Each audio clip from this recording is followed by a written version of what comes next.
Buen día, profe. Soy Santino Vega de cuarto B de Humanidades y bueno, este video va a tratar sobre Sarmiento y la irracionalidad y la racionalidad del Facundo.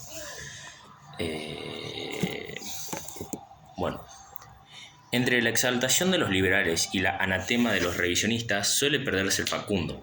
Aquellos, invocando de seriedad académica, gustan dedicarse al estudio de las llamadas corrientes de influencia o al análisis de ciertas constantes del texto. Claro está que, como se trata de Facundo, un libro político y militante, si es que lo hay, no pueden sino introducirse en el mundo que tratan siempre de evitar, el de la historia y la política. Seguido, una vez allí, con ejemplar escolaridad, repiten las verdades del maestro, la civilización y la barbarie, el caudillismo federal y la educación del soberano. Incapacitado para trascender la perspectiva política que propone el texto, miran siempre a Sarmiento con la mirada de Sarmiento, lo cual finalmente termina por aburrir. Después tenemos el análisis totalizador. Por análisis totalizador entenderemos aquí la puesta en evidencia de las relaciones entre los elementos teóricos, estéticos y políticos ideológicos de la obra para extraer de esta forma su más plena significatividad.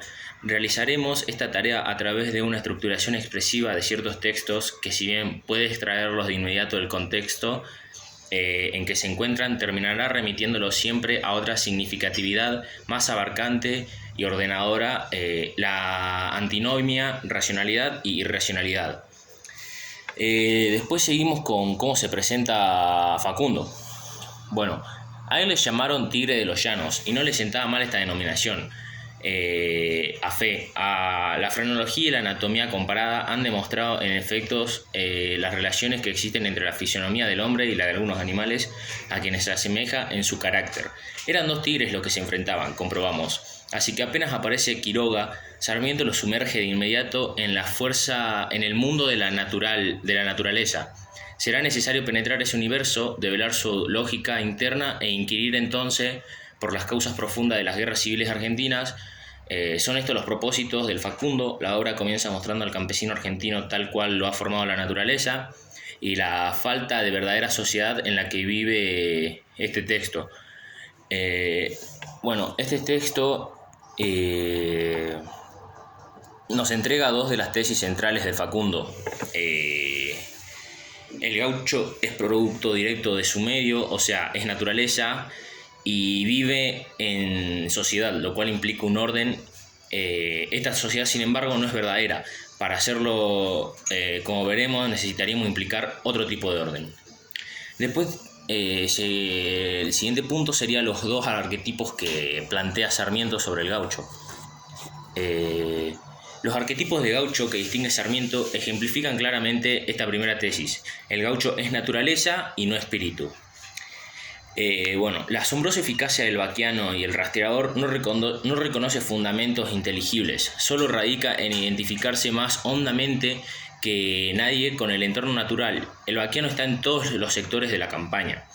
Ahora pasaremos al análisis de la segunda proposición, que sería que el gaucho vive en sociedad, afirma Sarmiento, pero se trata de un tipo especial de sociedad, una sociedad no verdadera, o mejor aún, una sociedad desasociada. Uno de los rasgos más salientes de la campaña argentina radica en que la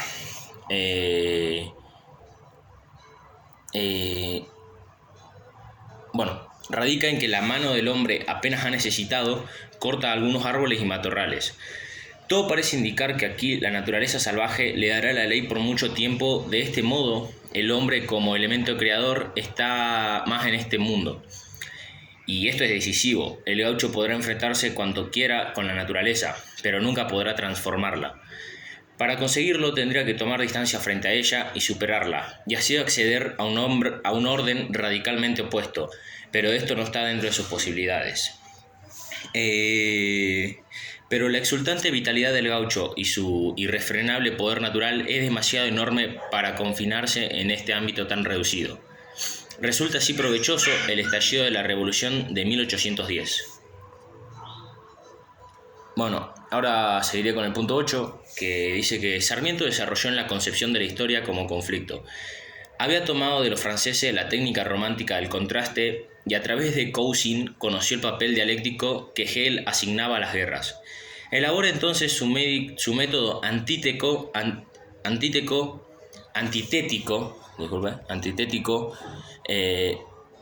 y bueno, 12 entidades: civilización europea y barbarie indígena, que se niegan e implican mutuamente. La barbarie se define a partir de la civilización y la civilización a partir de la barbarie. Cada una de ellas es aquello que no es la otra. No existe la síntesis que pueda superar este antagonismo. O triunfa la civilización o triunfa la barbarie. Ambos conceptos son excluyentes, nada más lejos que el Aufheben hegeliano. Y esto no es porque no haya encontrado el concepto en Cousin o en cualquier otro autor. Si la posibilidad dialéctica queda siempre congelada en Facundo, eso no obedece a causas teóricas ni a falta de conocimiento de su autor, sino a la radical elección política. Bueno, después tenemos el punto 9, el cual habla de que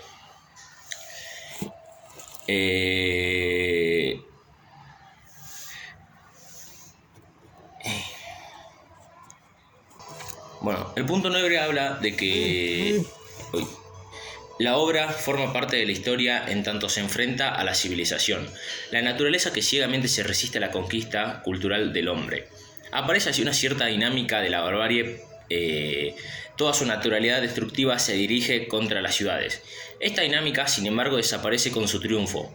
Y no podía ser de otro modo. Si las civilizaciones derrotadas desaparecen, el conflicto y la historia no queda sino la naturaleza. La negatividad de la barbarie, pues, es una negatividad sin contenidos nuevos, que se agota en su poder propiamente destructivo. ¿Y qué ocurre cuando triunfa la civilización? Sarmiento no ha desarrollado este tema en un plano teórico.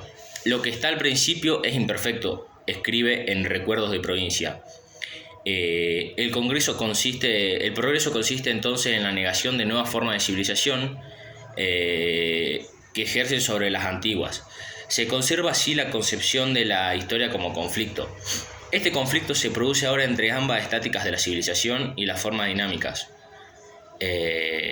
Sarmiento, en otros textos, acercándose al concepto hegeliano de positividad, define también como barbarie a esta forma de civilización que han perdido su actualidad espiritual.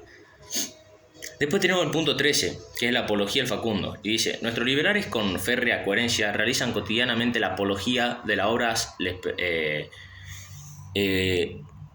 realizan cotidianamente la apología de la obra del Facundo. Afirman que les pertenece por tradición y por actualidad. Borges escribió que en aquellas albas de septiembre lo hemos sentido,